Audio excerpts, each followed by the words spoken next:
may choke you down just like a pill.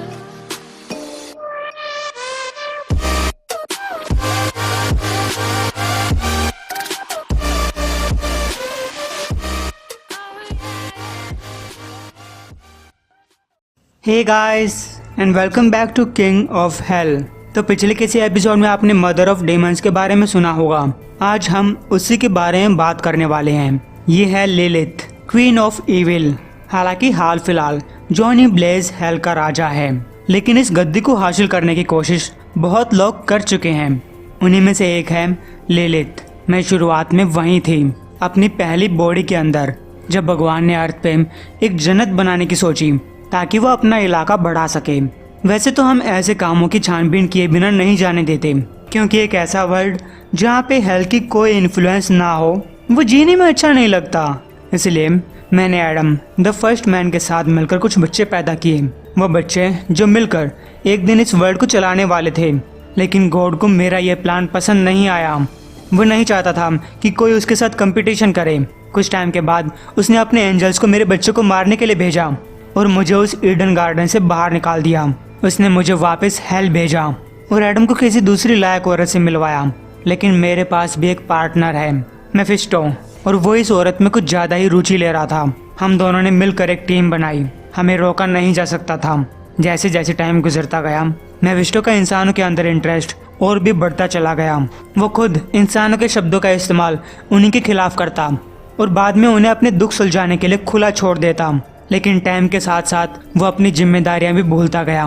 अर्थ पे घूमने के बहाने ढूंढता रहा ताकि वो और सोल्स को तड़पा सके, जैसे कि उसे नरक में आत्माओं की कमी पड़ रही थी। तब जॉनी ब्लेज और डॉक्टर स्ट्रेंज ने मेफिस्टो को अर्थ पे कैद कर लिया। लेकिन मेफिस्टो भी यही चाहता था, हेल से आजाद होना, ताकि कोई और हेल के सिंहासन पे बैठ जाए। और अब जॉनी ब्लेज हेल का राजा बन चुका है, झूठा राजा, जो कि पहले एक टाइम पे मेफिस्टो का नौकर हुआ करता। मेफिस्टो उसके साथ खेला करता।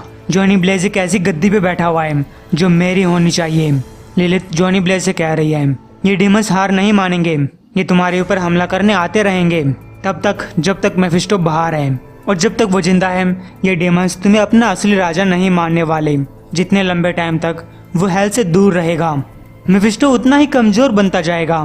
और अगर तब तुम उसके पास जाते हो तब तुम उसे मार सकते हो। लेकिन जॉनी ब्लेज ने उल्टा लिलिथ के ऊपर हमला किया। मुझे तुम्हारे साथ किसी टाइप की डील करने में कोई इंटरेस्ट नहीं है। मेरे पास आकर मेरे कान में बोलने की कोशिश मत करो। मैं तुम्हारी असलियत भूल नहीं सकता।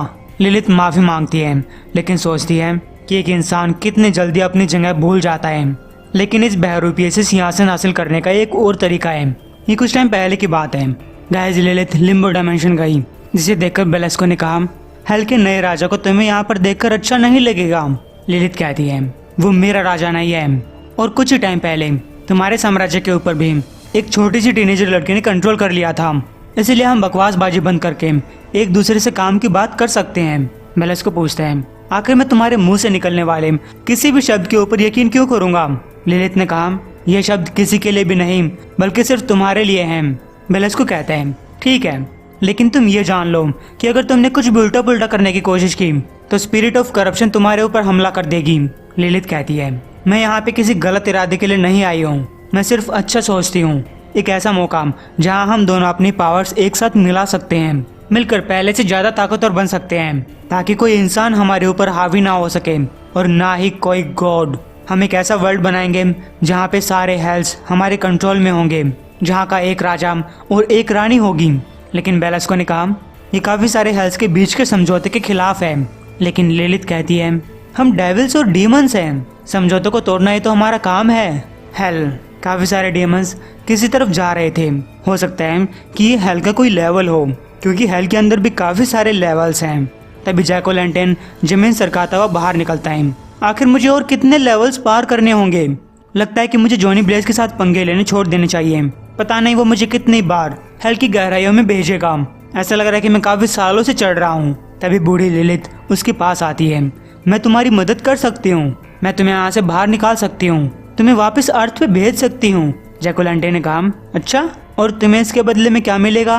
लिलिथ कहती है, ये सब कुछ मुझे हेल मिलेगा। गैस, लिलिथ को जैक ओ लैंटर्न की जरूरत थी, क्योंकि उसकी ये वाली बॉडी काफी बूढ़ी हो चुकी थी। उसे एक नई बॉडी चाहिए। इसलिए वो जैक ओ लैंटर्न के साथ मिलकर अपना पेट फुलाती है और ऐसा करके जो नई बॉडी पैदा हुई, लिलिथ ने पुरानी बॉडी छोड़कर नई बॉडी को अपना लिया। हो सकता है कि अब वो पहले से ज्यादा ताकतवर बन जाए। वहीं जॉनी ब्लेज सोच रहे हैं ये सब तो टेम्पररी होना था, मुझे इस गद्दी पर तब तक बैठना था जब तक डॉक्टर स्ट्रेंज ये पता नहीं लगा लेता कि मेफिस्टो के साथ कैसे डील किया जाए। पता नहीं मैं कितने टाइम से वेट कर रहा हूँ, घंटे, दिन, हफ्तों, सालों, शायद सेंचुरीज भी हो जाए, क्योंकि हेल के अंदर टाइम बहुत अलग तरीके से चलता है। तभी बॉस डी जॉनी ब्लेज के पास आया। उसने कहा कि 6वें लेवल पे विरोध हो रहा है, आपको वहां जाकर देखना चाहिए। गाइस, हर दिन हेल के अंदर जॉनी ब्लेज को ऐसे ही विरोधों का सामना करना पड़ रहा है। कई सारे डीमंस गुस्सा हैं कि जॉनी ब्लेज हेल का राजा बन चुका है। हालांकि वो डीमंस कुछ कुछ कह रहे हैं, लेकिन सबका मकसद एक ही है, कुछ यहाँ से बाहर निकलना चाहते हैं। हालांकि जॉनी ब्लेज भी यहाँ से बाहर निकलना चाहता है। बॉस डीके ने कहा वो लोग इसी तरफ आ रहे हैं, वो आपको इस सिंहासन से हटाना चाहते हैं। लेकिन गाइस, जॉनी की टीम ने भी हमला किया।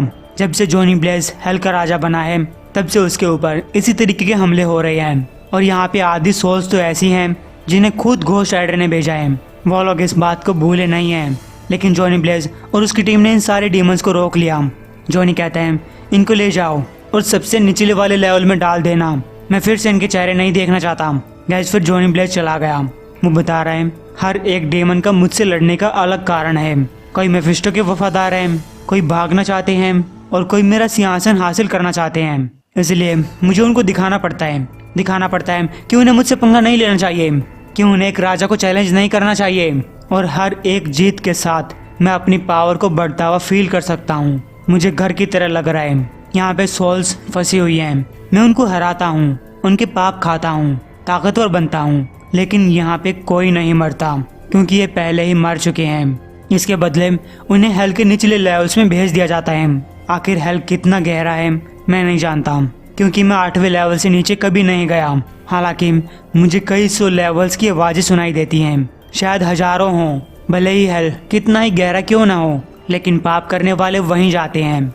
कई दिनों, सालों और सेंचुरीज से पता नहीं कितनी ही सोल्स हेल के अंदर भरी पड़ी हैं, और वो हमेशा ही ऊपर आने की कोशिश करती हैं। फिर हमें वो सब कुछ फिर से करना पड़ता है। जॉनी ब्लेज डीमन से कह रहे हैं तुम मेरे ऊपर हमला करने आ सकते हो, लेकिन मैं तुम्हें हराता रहूंगा और ये पक्का करूंगा कि तुम्हें यहाँ पे सबसे ज्यादा दर्द हो। तुम में से कुछ लोग यहाँ पे इसलिए रुके हुए हैं कि उन्हें लगता है मेफिस्टो वापस आ जाएगा।